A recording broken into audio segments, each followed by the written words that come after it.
I apologize in advance for the planes.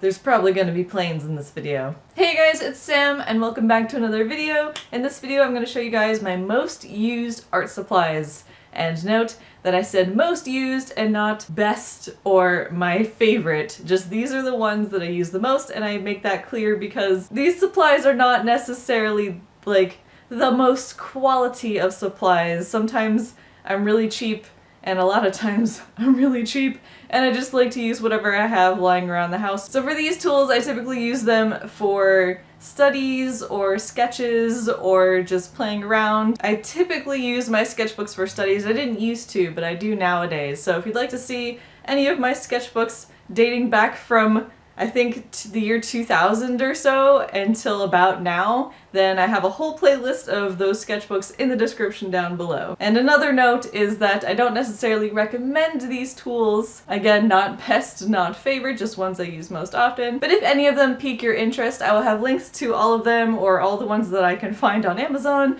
in the description down below. So if you want to try any of them for yourself, you can definitely do that. This thing is so dirty. Please don't judge me. So the first thing I'm going to be showing you guys is my tablet that I do digital art with. And I figured I'd start here because this is a very short list. I do digital art with a tablet. Okay, next. But anyway, the tablet I use nowadays is the Wacom, the Intuos Pro Small. I've only ever used like 2 tablets in my entire life. So I can't really recommend tablets for you, but this is a nice tablet. I haven't really had any complaints with it, but okay, next thing. This ain't a review video, Sam. Though I will let you guys know if something is kind of crappy. Alright, so on to traditional art. Here we go. This list is a lot longer. So for my general studies, just my everyday sort of sketchbook, I use the Strathmore sketchbook. I am a big Strathmore fan, I'm sorry. I grew up with Strathmore and they're all over the place. And they're just really nice, and I like them. I don't always use the Strathmore sketchbook, but I mean it's my favorite sketchbook, but you can use, I pretty much use whatever sketchbook I have lying around anyway. I mean, I don't even know where I got this one from, but I have this little dinky one. And then I got this one in Japan, that was fun. And I'm currently working on my Arteza sketchbook right now, so, you know, it's a whatever sketchbook goes sort of thing. My preference tends to be ones with spirals just because then they can lay flat, but I've used ones without spirals before. They just ain't very fun. Okay, so this part is gonna, hold on a second. This is what I have constantly on my kitchen table, basically at all times, and I feel like it keeps growing. So let's walk through this step by step, okay? My nail polish is coming off, it hasn't dried. Okay, so favorite pencil. I mean, this one is actually kind of a favorite pencil, so it's most used and it's most favorite for mechanical pencils at least. I do have a favorite non-mechanical pencil, but I prefer mechanical pencils just because the leads can just keep going and staying sharp. And also I really like these, they're called Clear Point. Because of the eraser, mine's super short right now, but they're normally pretty long, and you can just kind of keep spiraling them out. So lots of lead, lots of eraser, don't have to replace stuff often. And okay, next thing. This one you guys have probably seen often. These are the microns, the Pigma micron. I use a range of 01 to 05, and I also have one, I usually use black, but I also have one in, I call it sepia, but it's whatever the brown one is, because sometimes they're called brown and sometimes they're called sepia. I don't know. But anyway, these are nice pens, nice fine liners. I also use these in like big final traditional art pieces, not just for sketching. So these are also nice for like a serious piece. But yeah, I don't discriminate. I use anything for sketching. Alright, so I actually picked up these pens at an art supply store near me that closed down, so they're having a huge sale. So I was like, yes, please. And I'm kind of always in like an art supply trying mood. So these are Stabilo, I don't know. They're 0.88 fine 04. They have a whole bunch of colors. I typically buy gray stuff when I'm buying new art supplies to test out just because. Anyway, I also got a brown too. So I got a light gray, a dark gray, and a brown, a sepia. Boy, I don't know. Anyway, these are pretty nice. I use these a lot for sketching. I don't like them as much as the microns in terms of like lining. But in terms of sketching, they work just fine. I actually used them so much that they're kind of almost out of ink. This brown one's actually broken, but So I use it for writing more so than anything right now. Oh yeah, the markers. Actually, that one doesn't belong. Get out of here. Markers! Alright, so I'm going to touch on this one first because this one's a little bit special. This is the Tombow ABT acid-free N95. Again, gray marker. Whatever. It's double-sided. It is super dry and dead now. I don't know how visible that is, but this poor sucker has been obliterated. Dude, don't give me, like, a marker or like a singular tool to test out. I will destroy it. It's double-sided. I didn't particularly like this side that much. The fine, can you guys see? I'm a professional YouTuber for sure. Anyway, that's a fine tip and it's got a brush tip. This was actually, I really enjoyed this marker. However, it is water-based. So don't confuse it with the Copic and the Prismacolor and all the other fellas out there. Those are alcohol-based. This is a whole different thing. It's this and like Crayola, and I don't really know of any other water-based markers, but these guys, two different categories. So I actually really liked using this marker. It was a lot of fun to derp around with, and I actually used it a lot with my left hand because, I don't know, it kind of just worked really nice. I'm right-handed, but it worked really nice with my left hand. I don't know, I really liked it. And I know this isn't like a review video, so next thing. Alright, so alcohol markers. If you guys have been here at my channel for like at least a day, like you probably know that I use Copic markers basically like everyone else on the planet for alcohol markers. Anyway, if you want to see more of my opinions on Copic markers, you can watch all my Copic marker videos. So these other ones I was just kind of testing out and playing around with individual ones. So this is the Prismacolor Premier marker. This is the C30%. I picked them at random. Like, don't be like, oh, Sam has this very specific shade of marker. I have to get that exact one. Like, ooh, a gray marker, okay. Anyway, this one has a brush tip and also a fine tip. Yeah. Anyway, nice for sketching, again. Basically, aside from Copic and then the Studio Series, is that what it was called? And I have a review video on the Studio Series one if you guys want to check it out. But yeah, aside from that, I haven't really used any other alcohol markers for like big serious projects, just kind of whatever in my sketchbook. So yeah, I got this one for that last Copic tutorial video that I did. These ones, Artist Loft, I hate these with a burning fury. You'll notice that I have two. That was not a desirable amount of markers of these that I wanted. This first one I actually got a couple months ago. Or no, like less than that, like maybe a month or two ago. And it's got a brush tip, and I think the other one's a chisel. Yeah, chisel tip. I already forgot because I don't care about these pieces of crap. Artist Loft it's junk. It's nice for like fiddling around with, and if you just want something to destroy and just kind of, if you want to have like a sketchbook you don't care about and art tools you don't care about just to make a whole bunch of crap and do a bunch of studies or whatever, these are great for that. Kind of. I mean, I would probably say get the Tombow over these. I'm trying not to review, but I'm reviewing. Anyway, it ran out of ink, so I had to get another one for that Copic tutorial video. So I like that it's brush chisel, but if you guys really want a review video of these, like I can, but oh my god. Alright, this one's also a little bit special. This one I got from Daiso, and this was kind of an accidental, like really cool find. This is D Stationery.